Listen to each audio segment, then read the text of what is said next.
হযরত তালহা রাদিয়াল্লাহু তাআলা আনহুর হাদিস। হযরত তালহা রাদিয়াল্লাহু তাআলা আনহু যখন আল্লাহর নবীর পিছনে নামাজ পড়তেন, আল্লাহর রাসূলের পিছনে জামাতে নামাজ পড়তেন, নামাজ পড়ে মাত্র সুন্নত না পড়ে কারোর সাথে কোনো কথা না বলে দৌড় দিয়ে ঘরে চলে যাইতেন। এইভাবে যাচ্ছেন, একদিন নয়, দুই দিন নয়, দীর্ঘদিন ধরে এভাবে চলছে। সাহাবায়ে কেরাম আল্লাহর নবীকে বিচার দিলেন, ইয়া রাসূলুল্লাহ, ইয়া হাবিবাল্লাহ, আপনার প্রিয় সাহাবী তালহা রাদিয়াল্লাহু তাআলা মুনাফিক হয়ে গিয়েছে। আল্লাহর নবী বললেন, কেমনে তোমরা বুঝলা আমার তালহা মুনাফিক হয়ে গিয়েছে? সে তো আমার প্রিয় সাহাবী ছিলেন, যে সাহাবী উহুদের ময়দানে আমার দিকে বৃষ্টির মতো তীর পড়তেছে, একটা তীরও আমার শরীরে লাগতে দেয় নাই, প্রত্যেকটা তীর সে নিজের বুকের মধ্যে পেতে নিয়েছে। এমন একজন আমার প্রিয় সাহাবী, একটা দুইটা নয়, 70টা তীর তার শরীরের মধ্যে নিয়েছেন। রসুলের শরীর মুবারক একটা লাগতে দেয় নাই, হঠাৎ একটা লেগে গিয়েছেন, যার কারণে আল্লাহর নবীর দন্দান মুবারক শহীদ হয়েছে। সেই প্রিয় সাহাবী তালহা রাদিয়াল্লাহু তাআলা আনহু এই দিক থেকে তীর আসতেছেন, হাত বসিয়ে দিয়েছেন, এই দিক থেকে তীর আসতেছেন, হাত বসিয়ে দিয়েছেন, আবার তীর আসতেছেন, বুক পাতিয়ে দিয়েছেন। আল্লাহর নবীকে বললেন, ইয়া রাসূলুল্লাহ, ইয়া হাবিবাল্লাহ, আপনি আমার পিছনে আড়াল নিয়ে থাকেন, যতক্ষণ আমি তালহা জীবিত থাকি ততক্ষণ আপনার শরীরে তীর লাগতে দেব না। সুবহানাল্লাহ, কি মুহাব্বত, কি ভালোবাসা! এমন আমার প্রিয় সাহাবী তালহা কিভাবে মুনাফিক হতে পারে আমি তো বিশ্বাস করতে পারি না। সাহাবায়ে কেরাম বললেন, হ্যাঁ ইয়া রাসূলুল্লাহ, সেই তো নামাজ পড়ে মাত্র নিজের ঘরে দৌড় দেয়, আমাদের বিশ্বাস তিনি মুনাফিক হয়ে গিয়েছেন। আল্লাহর নবী বললেন, ও আমার সাহাবীরা, চলো চলো আমরা সকলে গিয়ে দেখি তালহা দৌড়ে গিয়ে কোথায় যায়।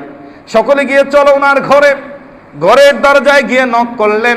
তালহা রাদিয়াল্লাহু তাআলা আনহু ঘরের মধ্য থেকে কোনো আওয়াজ দিলেন না, ঘরের দরজা খুললেন না। আল্লাহর নবী সাল্লাল্লাহু আলাইহি ওয়াসাল্লাম তালহা রাদিয়াল্লাহু তাআলা আনহুর ঘর থেকে ফিরে চলে আসতেছেন। হযরত তালহা রাদিয়াল্লাহু তাআলা আনহু কিছুক্ষণ পরে দৌড়ে দৌড়ে আল্লাহর নবীর পিছনে আসতে লাগলেন, ডাক দিচ্ছেন, লাব্বাইক ওয়া সাআদাইক ইয়া রাসূলুল্লাহ, ও নবী, আমি আপনার সামনে হাজির হয়ে গেলাম, আমি আপনার সামনে উপস্থিত হয়ে গেলাম। কি ও নবী, আমি তো হাজির হয়ে গিয়েছি। এইভাবে বলে কান্না করতেছেন। আল্লাহর নবী বললেন, ও তালহা রে, তোমার ঘরে তো আমি গিয়েছি, তুমি ঘরের মধ্যে আমি যখন ডেকেছি সাড়া দাও নাই কেন? তালহা রাদিয়াল্লাহু তাআলা আনহু কেঁদে দিলেন আর বললেন, ইয়া রাসূলুল্লাহ, ইয়া হাবিবাল্লাহ, পৃথিবীর কেউ জানে না নিজের দুঃখের কথা, কাউকে বলবো না মনে করেছি, নিজের দুঃখের কথা একমাত্র আল্লাহকে বলবো মনে করেছি। ইয়া রাসূলুল্লাহ, আজকে বাধ্য হয়ে আপনাকে বলে দিতে হচ্ছে, আমি তালহা রাদিয়াল্লাহু তাআলা আনহুর ঘরের মধ্যে মাত্র একটি কাপড় রয়েছে, এই একটি কাপড় ছাড়া আমার ঘরে আর কোনো কাপড় নেই। এই কাপড় কানা পরে যখন মসজিদের মধ্যে আজান হয় আমি মসজিদে চলে আসি, ঘরের মধ্যে বড় একটা গর্ত খনন করেছি, ওই গর্তের মধ্যে উলঙ্গ অবস্থায় আমার স্ত্রীকে রেখে চলে আসি। আমার ঘরে দ্বিতীয় কোনো কাপড় নেই, দ্বিতীয় কাপড় কেনার মতো সামর্থ্য আমি তালহার নাই। আমার স্ত্রী উলঙ্গ অবস্থায় ওই গর্তের মধ্যে বসে থাকেন, আমি দৌড়ে গিয়ে যখন নামাজ পড়ে দৌড়ে ঘরে যাই, ওই গর্তের মধ্যে বসে আমার কাপড়টা খুলে স্ত্রীকে দিই, স্ত্রী ওইটা পরে তিনি নামাজ পড়ে নে। সুবহানাল্লাহ, ইয়া রাসূলুল্লাহ, কাপড় ছাড়া আর কিছুই নাই। ও রাসূল, এই কাপড় পরে যদি আমি এখানে লেগ করি, মসজিদের মধ্যে দেরি করে ফেলি, তাহলে আমার সহধর্মিনী আল্লাহর ডাকে সময় মতো সাড়া দিতে পারবে না। ও রাসূল, এজন্য তো আমি চলে যাই, এজন্য দৌড়ে গিয়ে আমি দিই। আল্লাহ রাসূল বললেন, ও সাহাবীরা, তোমরা আমার তালহাকে তোমরা বলেছো মুনাফিক হয়ে গিয়েছে, আমি তোমাদেরকে সাক্ষী রেখে বলছি আমার তালহা নিঃসন্দেহে জান্নাতি। সম্মানিত ভাইরা, তালহা রাদিয়াল্লাহু তাআলা আনহু এক ওয়াক্ত নামাজ ছাড়েন নাই কখনো, একটা মাত্র কাপড়। আর আমি আপনি জিন্সের প্যান্ট পরেছি, যখন বলা হয় ভাই চলো মসজিদে, বলে কি কাপড় পরিষ্কার নেই। আরে মুসলমান, তুমি কোথায় আসো? তোমার কি একবার চিন্তা হয় না?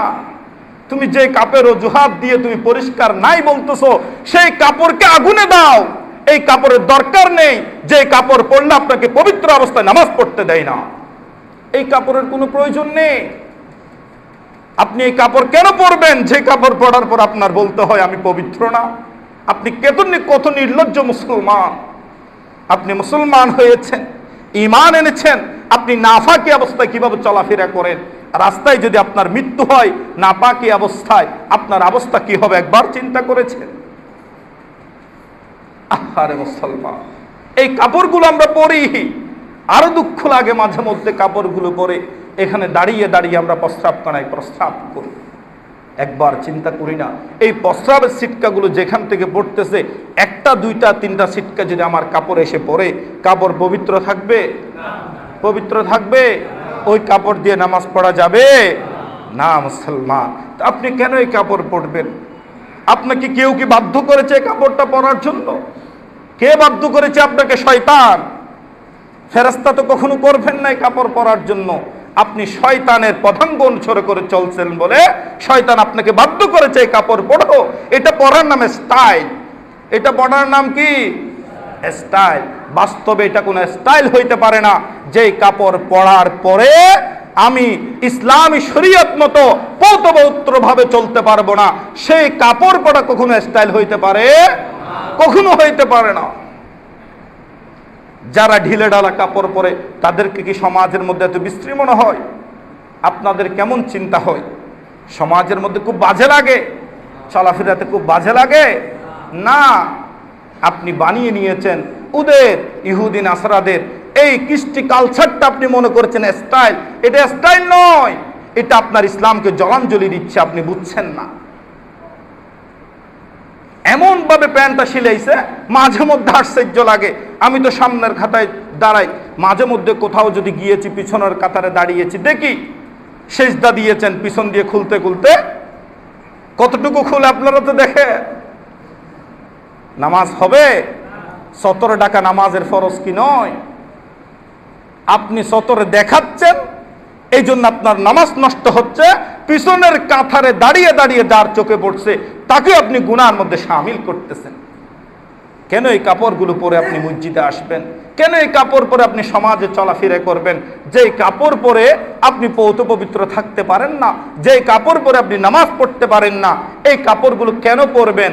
এই কাপড়গুলো পরাইতে আপনাকে কেউ বাধ্য করে নাই, শয়তান ছাড়া আর কেউ আপনাকে এই কাপড় পরার জন্য বাধ্য করতে পারে না। এরপরেও আপনি চিন্তা করেন, এরপরেও যদি আপনি বলেন আমি পরবো, অসুবিধা কি? তারপরে আপনার সাথে আমার বলার আর কোনো প্রয়োজন নাই। আপনার ইচ্ছা হইলে পড়িয়েন, অসুবিধা নেই। তবে মনে রাখবেন, এই কাপড়ের কারণে আপনি কত ওয়াক্ত নামাজ কজা করেছেন। বন্ধুরা সবাই মসজিদে আসতেছে, কিন্তু আপনার মনেও একটু একটু লাগে, যেহেতু আপনি মুমিন, আপনার মনেও লাগে, ইস যদি মসজিদে যাইতে পারতাম, এই কাপড়টার কারণে ভাবতেছি না। এটা কিন্তু আপনার মনেও একটু একটু লাগে, আপনার মনেও একটু একটু লাগে।